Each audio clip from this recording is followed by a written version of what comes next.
श्री शिवाय नमस्तुभ्यम हर हर महादेव। दोस्तों, आप सभी लोग जानते हैं कि 6 अक्टूबर 2024 यानी रविवार के दिन नवरात्रि की विनायक चतुर्थी तिथि पड़ रही है दोस्तों। और यह वह रविवार है जो नवरात्रि महीने में पड़ने वाला सबसे बड़ा रविवार विनायक चतुर्थी तिथि है, क्योंकि यह नवरात्रि महीने में पड़ रहा है। और आप सभी लोग जानते हैं कि नवरात्रि का महीना 3 अक्टूबर से शुरू होकर 11 अक्टूबर तक चलेगा। गुरुजी ने कहा कि इस नवरात्र महीने का अपना एक अलग महत्व होता है। नवरात्रि महीने में आपके माँ दुर्गा इस धरती पर आते हैं और अगर हम उनको प्रसन्न करने के लिए कोई भी उपाय करते हैं तो वह आपसे प्रसन्न हो जाते हैं। तो दोस्तों, इस रविवार विनायक चतुर्थी के दिन आपको यह उपाय अवश्य ही करना चाहिए। और दोस्तों, आप सभी लोग जानते हो रविवार विनायक चतुर्थी का अगर सबसे बड़ा कोई उपाय है तो वह एक चुटकी हल्दी वाला उपाय है। तो दोस्तों, इस रविवार विनायक चतुर्थी तिथि के दिन आप लोगों को इस एक चुटकी हल्दी वाला उपाय को जरूर करना है। बहुत सारे लोग होंगे जिन लोगों ने इस उपाय को ना किया हो, मतलब पूरा साल निकल गया, उन्होंने किसी भी दिन इस एक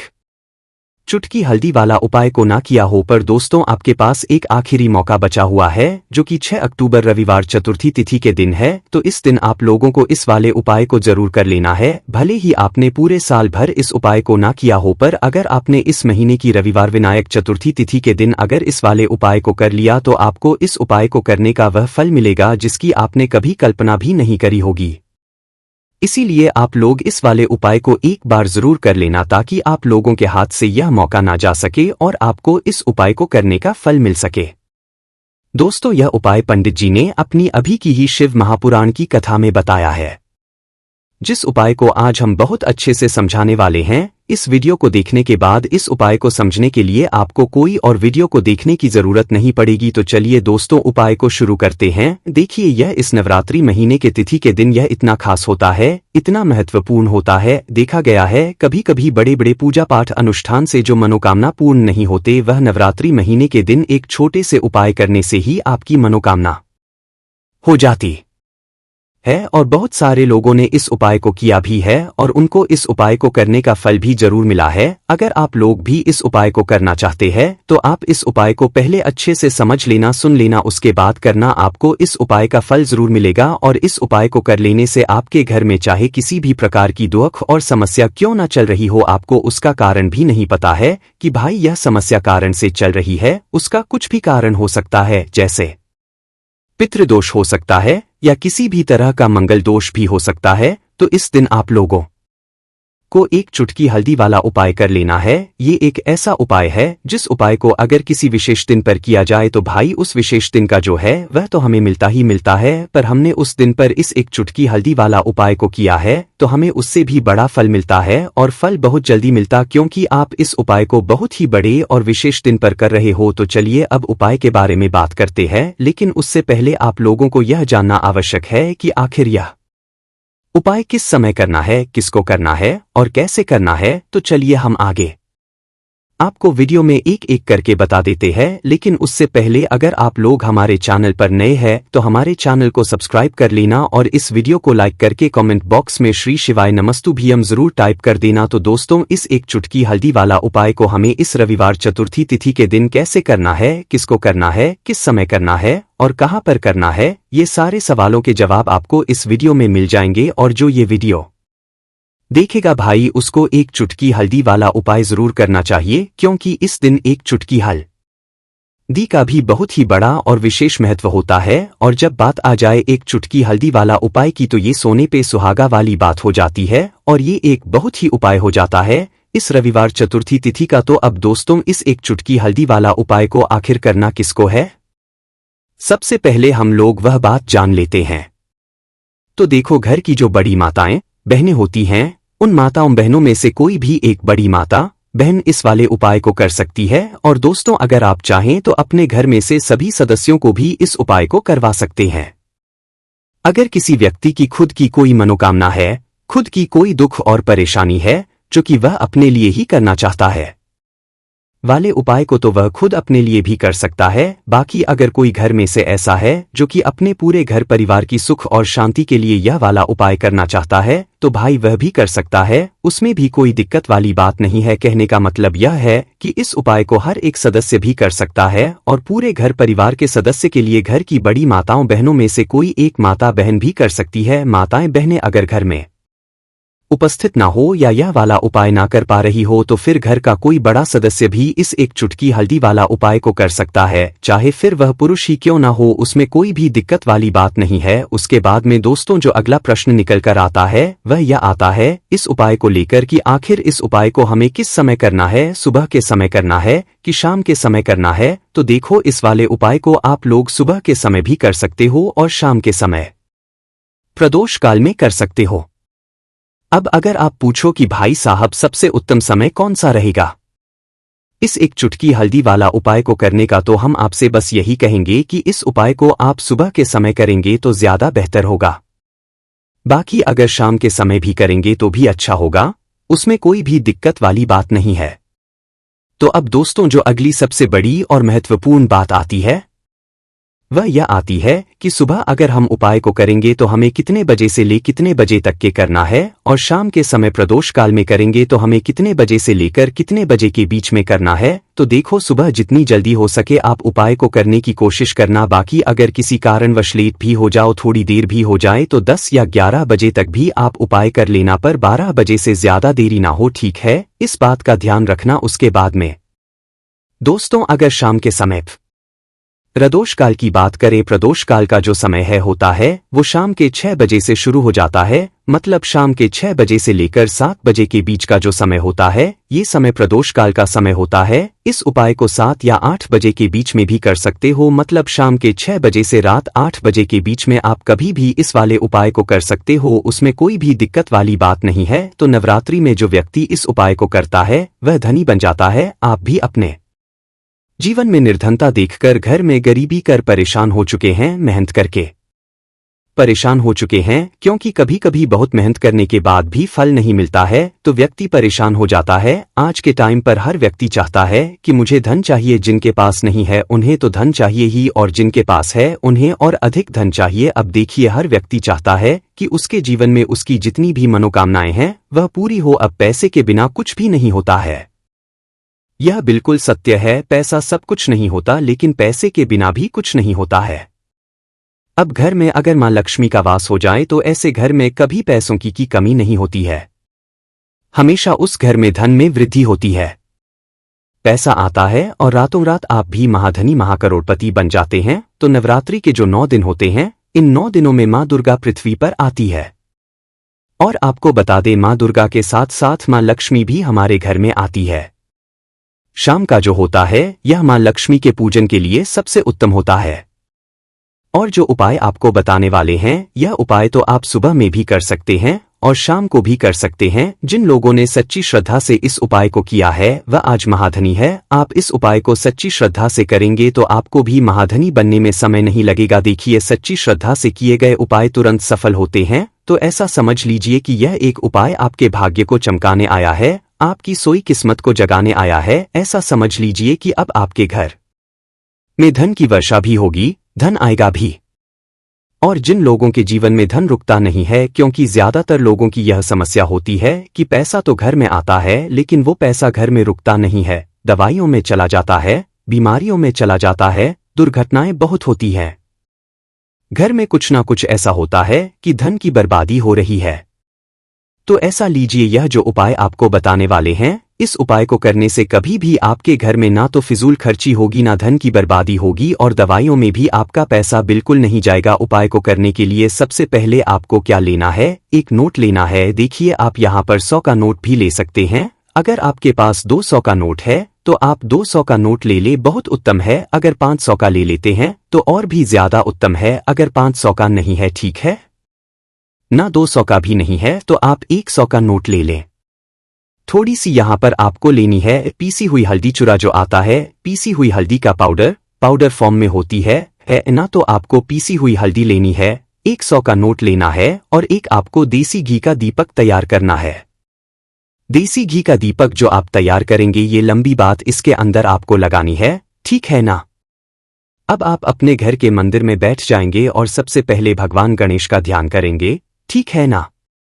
क्योंकि भगवान गणेश है, यह प्रथम पूजनीय है, सबसे पहले इन्हीं का ध्यान किया जाता है। भगवान गणेश का मन ही मन ध्यान कर लेंगे। जय हो भगवान गणेश की, इस तरह से मन ही मन बोल देंगे आप, ठीक है ना। अब आपको क्या करना है, सबसे पहले दीपक जलाकर आपको अपने घर के मंदिर में माता रानी के सामने रख देना है। तो माँ दुर्गा की कोई मूर्ति है, प्रतिमा है, माँ शेरों वाली की कोई तस्वीर है, वहां पर आपको यह दीपक जलाकर सबसे पहले रख देना है। घर के मंदिर में बैठ जाना है और पीसी हुई हल्दी जो आपने ली है, जो एक नोट लिया है, उस नोट को आपको से खोलकर मंदिर में रख देना है। आप चाहे तो उसे अपने उल्टे हाथ पर भी रख सकते हैं। अब आपको सीधे हाथ से पीसी हुई हल्दी लेनी है, ठीक है ना, और उसी नोट के ऊपर आपको छिड़क है, हल्के हल्के से उस नोट के ऊपर आपको स्प्रेड करनी है, छिड़क है, और यह मंत्र 3 बार बोलना है, नमो भगवते वासुदेवाय नमः, ठीक है ना। अगर मंत्र आपको ध्यान नहीं भी रहता है या आप मंत्र नहीं बोल पा रहे हैं, तब आप ऐसे ही उस नोट के ऊपर हल्दी छिड़क देंगे, ठीक है ना। कितनी बार? 3 बार हल्दी आपको छिड़क है और 3 ही बार आपको श्री हरि विष्णु का ध्यान करना है। इसके बाद आपको महालक्ष्मी का ध्यान करना है। अगर आप यह शब्द ध्यान रख लेते हैं, यह मंत्र बोल लेते हैं, श्रीम श्रीम आपको 7 बार बोलना है। अगर आप नहीं बोल पा रहे हैं, नहीं ध्यान रहता है, तो ऐसे ही जय महालक्ष्मी 7 बार बोल दीजिए। इसके बाद उस नोट को गोल गोल कर देना है, ठीक है ना, रोल देना है एक छोटा सा, और इसको कलावा से आपको बांध देना है। कलावा के अंदर 3 गांठें लगा देनी है, कलावा से इस नोट को बांध देना है और इस नोट को आपके घर के मंदिर में रख देना है, ठीक है। नवरात्रि में किसी भी दिन आपको इस नोट को अपने घर के मंदिर में रख देना है और इसको नवरात्रि की अष्टमी नवमी तक ऐसे ही रखा रहने देंगे। अब जब आप अपने घर में कन्याओं को भोजन करा देंगे, घर में कराते हैं या मंदिर में जाकर आप कन्याओं को कुछ खिलाते हैं, ठीक है ना। जब उनको भोजन करा लेंगे, अष्टमी नवमी हो जाएगी, उसके बाद आपको क्या करना है, इस नोट को उठाना है और अपने पर्स में रख लेना है या फिर अपनी तिजोरी में रख देना है। ऐसा समझ लीजिए 1 साल के अंदर अंदर आपको इतना चमत्कार अपने जीवन में दिखेगा कि 1 साल के अंदर अंदर महाधनी आप बन जाएंगे। इस नोट में जो आपने हल्दी डाली है, यह अभिमंत्रित है, इसमें श्री हरि विष्णु का आशीर्वाद भी है, माँ लक्ष्मी का आशीर्वाद भी है। माँ लक्ष्मी का होती है जहाँ श्री होते हैं, श्री हरि विष्णु को हल्दी बहुत प्रिय है और हल्दी के बिना उनकी पूजा भी अधूरी होती। इसी के साथ आप सभी जानते हैं कि जब भी हम कोई शुभ काम करते हैं, शादी विवाह गृह प्रवेश, सबसे पहले हम उसमें हल्दी लेते हैं, क्योंकि हल्दी जो होती है यह धन को, सुख को, समृद्धि को खींचने का काम करती है और जितनी भी बुरी शक्तियां होती है, नेगेटिव एनर्जी होती है ना, इन सारी चीजों को दूर रखती है। इसीलिए आपके पैसे को कभी नजर लगेगी नहीं, नजर लगी हो तो दूर हो जाएगी। अगर आपका पैसा ऐसा है कि किसी वजह से घर में नहीं आ रहा था, वह जितने भी कारण होंगे ना जिसकी वजह से आपके जीवन में दुख है, सारे के सारे दूर हो जाएंगे और आप 1 साल के अंदर अंदर महाधनी बन जाएंगे। तो इस उपाय को इस बार नवरात्रि में करिए। आप इसे चैत्र नवरात्रि में भी कर सकते हैं, शारदीय नवरात्रि तो बहुत बड़े होते हैं, इसमें भी कर सकते हैं। ऐसा समझ लीजिए इतना चमत्कार जीवन में होगा आपके पास। आपका जो बैंक बैलेंस है, आपकी जो तिजोरी है, वह धन से भरती चली जाएगी, बैंक बैलेंस बढ़ता चला जाएगा और आप अपने जीवन में इतना धन प्राप्त कर लेंगे कि उसे संभालना मुश्किल होगा। नवरात्रि के दिन जो होते हैं, इन दिनों में जो व्यक्ति इस उपाय को सच्ची श्रद्धा से कर लेता है, उसके पास धन का भंडार लग जाता है, उसकी तिजोरी हमेशा धन से भरी रहती है। तो जरूर करें इस उपाय को। बाकी अगर इस उपाय में कुछ नहीं समझ, आपको कुछ भी पूछना हो तो कमेंट सेक्शन में आप पूछे, तुरंत के तुरंत उसका आपको रिप्लाई करने का पूरा प्रयास करेंगे। तो दोस्तों उपाय को शुरू करते हैं। देखिए यह दिन इतना खास होता है, इतना महत्वपूर्ण होता है। देखा गया है कभी कभी बड़े बड़े पूजा पाठ अनुष्ठान से जो मनोकामना पूर्ण नहीं होती है, वह रविवार के दिन एक छोटे से उपाय करने से ही आपकी मनोकामना पूर्ण हो जाती है। और बहुत सारे लोगों ने इस उपाय को किया भी है और उनको इस उपाय करने का फल भी जरूर मिला है। अगर आप लोग भी इस उपाय को रविवार नवरात्रि चौथे दिन करना चाहते हैं, तो आप इस उपाय को पहले अच्छे से समझ लेना, सुन लेना, उसके बाद करना, आपको इस उपाय का फल जरूर मिलेगा। इसीलिए आप लोग इस वाले उपाय को एक बार जरूर कर लेना, ताकि आप लोगों के हाथ से यह मौका ना जा सके और आपको इस उपाय को करने का फल मिल सके। दोस्तों यह उपाय पंडित जी ने अपनी अभी की ही शिव महापुराण की कथा में बताया है, जिस उपाय को आज हम आपको बहुत अच्छे से समझाने वाले हैं। इस देखने के बाद इस उपाय को समझने के लिए आपको कोई और वीडियो को देखने की जरूरत नहीं पड़ेगी। तो चलिए दोस्तों उपाय को शुरू करते हैं। देखिए, यह इस नवरात्रि महीने के रविवार के दिन यह इतना खास होता है, इतना महत्वपूर्ण होता है, देखा गया है। कभी कभी बड़े बड़े पूजा पाठ अनुष्ठान से जो मनोकामना पूर्ण नहीं होते, वह नवरात्रि महीने के दिन एक छोटे से उपाय करने से ही आपकी मनोकामना पूर्ण होती है। और बहुत सारे लोगों ने इस उपाय को किया भी है और उनको इस उपाय को करने का फल भी जरूर मिला है। अगर आप लोग भी इस उपाय को करना चाहते हैं तो आप इस उपाय को पहले अच्छे से समझ लेना, सुन लेना, उसके बाद करना। आपको इस उपाय का फल जरूर मिलेगा और इस उपाय को कर लेने से आपके घर में चाहे किसी भी प्रकार की दुख और समस्या क्यों ना चल रही हो, आपको उसका कारण भी नहीं पता है कि भाई यह समस्या कारण से चल रही है। उसका कुछ भी कारण हो सकता है, जैसे पितृदोष हो सकता है या किसी भी तरह का मंगल दोष भी हो सकता है। तो इस दिन आप लोगों को 7 चने की दाल वाला उपाय कर लेना है। यह एक ऐसा उपाय है जिस उपाय को अगर किसी विशेष दिन पर किया जाए तो भाई उस विशेष दिन का जो है वह तो हमें मिलता ही मिलता है, पर हमने उस दिन पर इस 7 चने की दाल वाला उपाय को किया है तो हमें उससे भी बड़ा फल मिलता है और फल बहुत मिलता है, क्योंकि आप इस उपाय को बहुत ही बड़े और विशेष दिन पर कर रहे हो। तो चलिए अब उपाय के बारे में बात करते हैं, लेकिन उससे पहले आप लोगों को यह जानना आवश्यक है कि आखिर यह उपाय किस समय करना है, किसको करना है और कैसे करना है। तो चलिए हम आगे आपको वीडियो में एक एक करके बता देते हैं, लेकिन उससे पहले अगर आप लोग हमारे चैनल पर नए हैं तो हमारे चैनल को सब्सक्राइब कर लेना और इस वीडियो को लाइक करके कमेंट बॉक्स में श्री शिवाय नमस्तुभ्यम ओम नमः जरूर टाइप कर देना। तो दोस्तों, इस 7 चने की दाल वाला उपाय को हमें इस नवरात्रि महीने के रविवार के दिन कैसे करना है, किसको करना है, किस समय करना है और कहां पर करना है, ये सारे सवालों के जवाब आपको इस वीडियो में मिल जाएंगे। और जो ये वीडियो देखेगा भाई, उसको 7 चने की दाल वाला उपाय जरूर करना चाहिए, क्योंकि इस दिन काला तिल का भी बहुत ही बड़ा और विशेष महत्व होता है।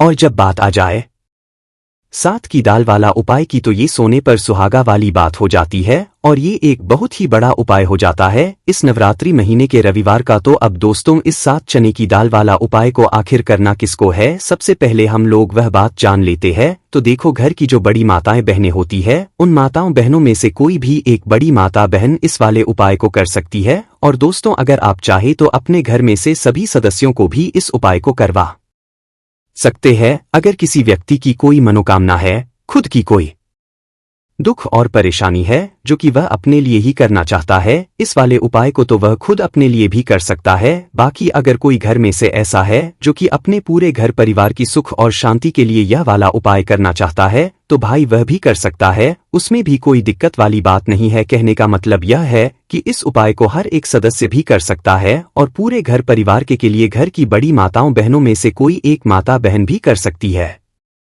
माताएं बहनें अगर घर में उपस्थित ना हो या वह यह वाला उपाय ना कर पा रही हो तो फिर घर का कोई बड़ा सदस्य भी इस 7 चने की दाल वाला उपाय को कर सकता है, चाहे फिर वह पुरुष ही क्यों ना हो, उसमें कोई भी दिक्कत वाली बात नहीं है। उसके बाद में दोस्तों, जो अगला प्रश्न निकल कर आता है वह यह आता है इस उपाय को लेकर कि आखिर इस उपाय को हमें किस समय करना है, सुबह के समय करना है कि शाम के समय करना है। तो इस वाले उपाय को आप लोग सुबह के समय भी कर सकते हो और शाम के समय प्रदोष काल में भी कर सकते हो।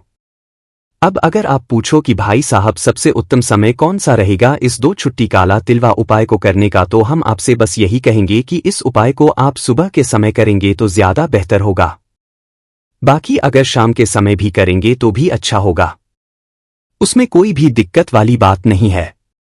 तो अब दोस्तों, जो अगली सबसे बड़ी महत्वपूर्ण बात आती है वह यह आती है कि सुबह अगर हम उपाय को करेंगे तो हमें कितने बजे से ले कितने बजे तक के बीच में करना है, और शाम के समय प्रदोष काल में करेंगे तो हमें कितने बजे से लेकर कितने बजे के बीच में करना है। तो देखो, सुबह जितनी जल्दी हो सके आप उपाय को करने की कोशिश करना। बाकी अगर किसी कारणवश लेट भी हो जाओ, थोड़ी देर भी हो जाए, तो 10 या 11 बजे तक भी आप उपाय कर लेना, पर 12 बजे से ज्यादा देर ही ना हो, ठीक है, इस बात का ध्यान रखना।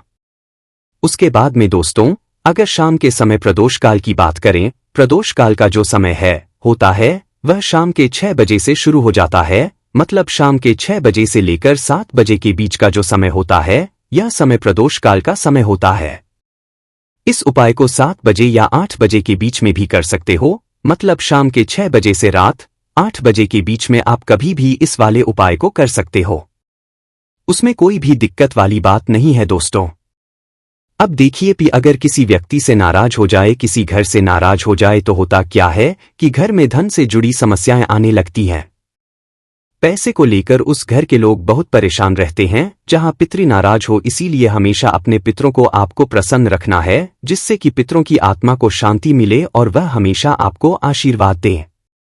अब यह जो नवरात्रि के दिन होते हैं, इन दिनों में जब आप यह उपाय करेंगे जो हम आपको बताने वाले हैं, गौ माता से जुड़ा हुआ उपाय है। देखिए, गौ माता के अंदर हमारे पितरों का ही वास माना जाता है।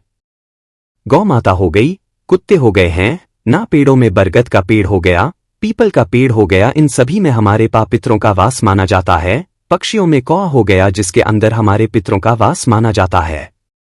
तो ऐसा समझ कि जब भी जीवन में दुख बढ़ जाए, कष्ट बढ़ जाए, धन को लेकर आप परेशान रहने लगे, कर्जे जैसी समस्याएं जीवन में बढ़ रही है, आपके घर में संतान को लेकर बहुत दुख है, आप अपने घर के लड़ाई झगड़े से परेशान रहते हैं, घर में कोई ना कोई झगड़ा करता ही रहता है, आप सोच सोच कर परेशान रहते हैं कि कैसे घर में शांति आएगी, कैसे से घर में सुख समृद्धि आएगी। अब ये समझ लीजिए कि अगर घर में लगातार झगड़ा लड़ाई यह चीजें आपको देखने को मिल रही है, घर में आपके कोई भी व्यक्ति सुखी नहीं, कर्जा घर में लोगों के सर पर है, तो पितृ आपके कहीं ना कहीं नाराज हैं। देखिए, पितृदोष जब घर में होता है ना, तो ऐसा नहीं कि आपको देखने से पितृदोष दिखेगा, इसका आप अंदाजा लगा सकते हैं घर में होने वाली घटनाओं से। जैसे कि खाना आप खाते हैं या घर का कोई भी सदस्य खाना खाता है, अगर उस खाने में कहीं ना कहीं बाल निकलता है ना, या वह खाना गिर जाता है खाते खाते, तब भी आपके घर में पितृदोष है, यानी पितृ आपके नाराज हैं।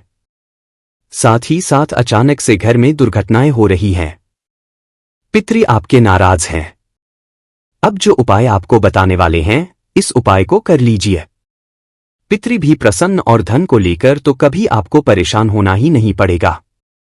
चलिए बात कर लेते हैं पहला वाला उपाय में, जो कि पितरों को प्रसन्न करने के लिए है और घर में स्थिर लक्ष्मी के वास के लिए। मतलब कभी आपके घर में ऐसा नहीं होगा कि आज पैसा आ रहा है और कल पैसा नहीं आ रहा है।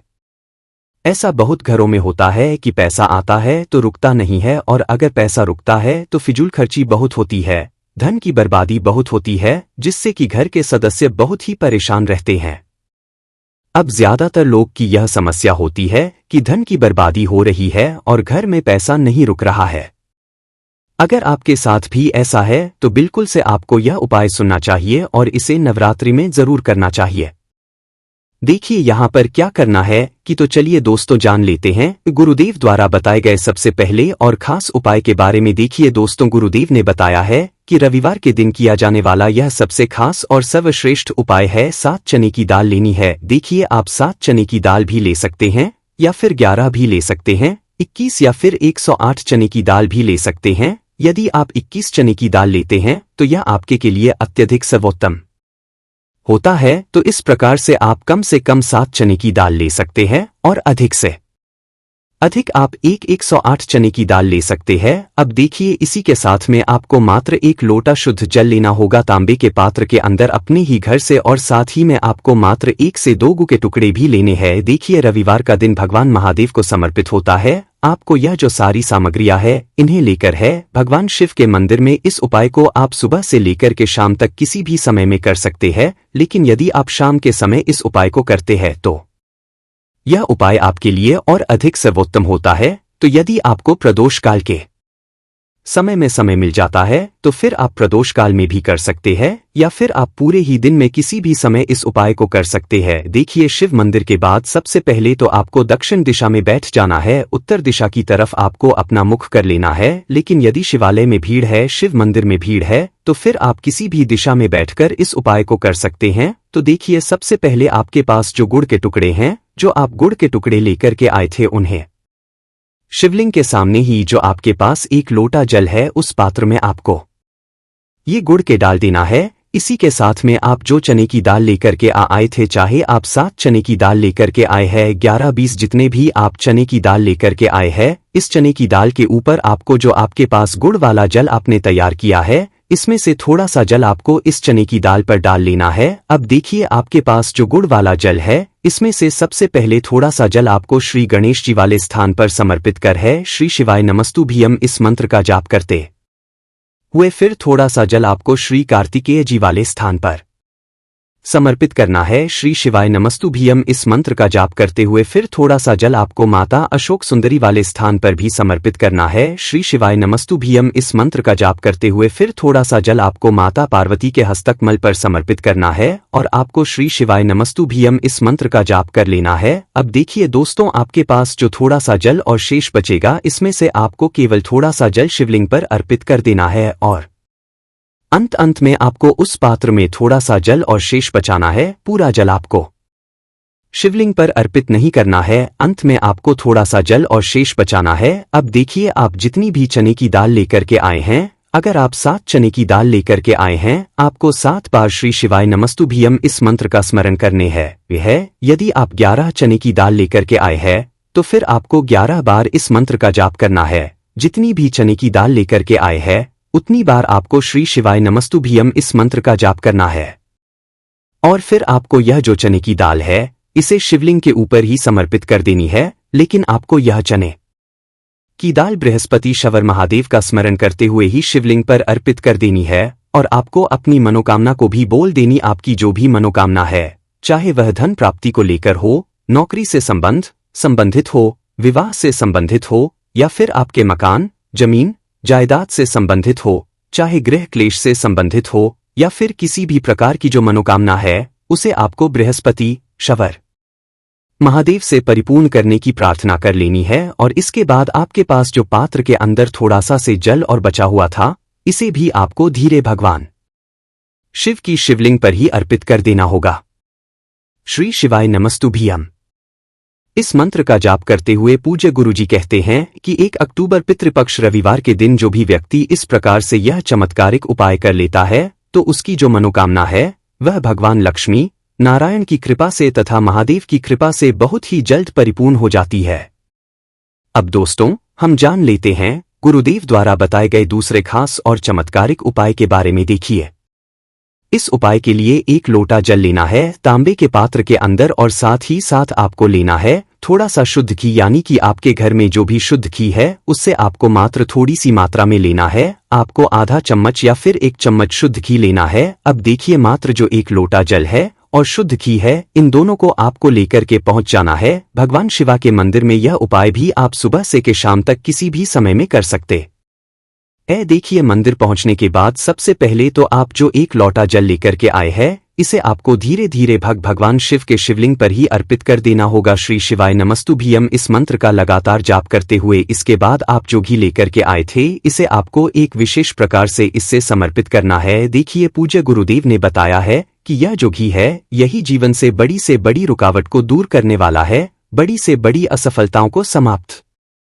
करने वाला है, जीवन के सारे कष्टों को समाप्त करने वाला है। तो देखिए, आप जो लेकर के आए हैं, सबसे पहले तो इसे आपको तर्जनी उंगली में लगा लेना है, यानी कि अंगूठे के जो पास वाली उंगली होती है, उस उंगली में आपको यह घी लगा लेना है। और फिर इस उंगली से आपको शिवलिंग पर जहां माता अशोक सुंदर का स्थान होता है, वहां पर आप अच्छे से इस घी का लेपन कर देना है और लगातार आपको श्री शिवाय नमस्तुभ्यम या फिर ओम नमः शिवाय इस मंत्र का स्मरण करते रहना है। अब दोस्तों, इस घी का लेपन करने के बाद आपकी उंगली में जो भी घी लगा हुआ है, इसे सीधे आपको अपने घर लेकर के आ जाना है और आपके घर का जो मुख्य द्वार यानी कि जो मेन गेट होता है, उस गेट पर आपको इस घी की 1 बिंदी लगा देनी है और फिर से आपकी जो भी मनोकामना थी से आपको वापस से महादेव से परिपूर्ण करने की प्रार्थना कर लेनी है।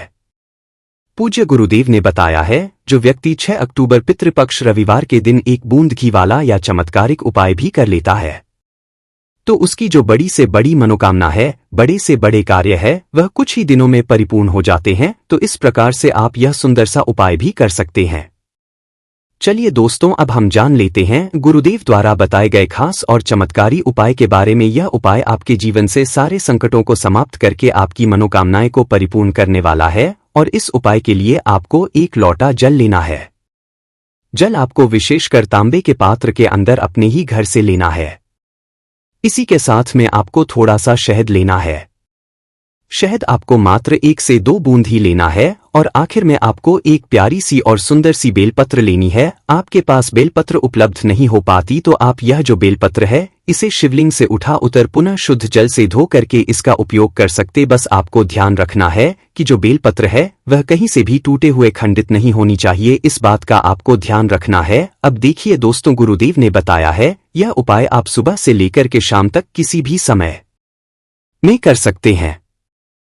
तो देखिए, सबसे पहले तो आपको इन सभी सामग्रियों को लेकर के पहुंचना भगवान शिव के मंदिर में और सबसे पहले तो आप जो एक लोटा जल लेकर के आए हैं इसे आपको धीरे धीरे भगवान शिव की शिवलिंग पर ही अर्पित कर देना होगा। बृहस्पतेश्वर महादेव का मन में लगातार स्मरण करते हुए और श्री शिवाय नमस्तुभ्यम इस मंत्र का जाप करते हुए। अब देखिए दोस्तों, आप जो बेलपत्र लेकर के आए थे, आप सभी को पता है बेलपत्र में 3 पत्तियां होती है और बेलपत्र की जो तीनों ही पत्तियों को जोड़ने वाली डंडी होती है, ये बेलपत्र की जो तीनों ही पत्तियां जिस डंडी से जुड़ी हुई होती है उस डंडी पर आपको शहद की एक बिंदी लगानी है। बेलपत्र की तीनों ही पत्तियों को जोड़ने वाली जो डंडी होती है उस पर आपको शहद की एक बिंदी लगा देनी है और आपको बृहस्पति महादेव से प्रार्थना कर लेनी है। फिर आपको प्रार्थना कर लेनी है कि हमारे जीवन में जो भी संकट चल रहे हैं, समस्याएं चल रही हैं, उन सभी को आप दूर करें या फिर आपकी जो भी मनोकामना है उसे परिपूर्ण करने की आपको प्रार्थना कर लेनी है। और इसके बाद जो आपके पास जज बेलपत्र है इसे आपको शिवलिंग पर ही समर्पित कर देनी है। बेलपत्र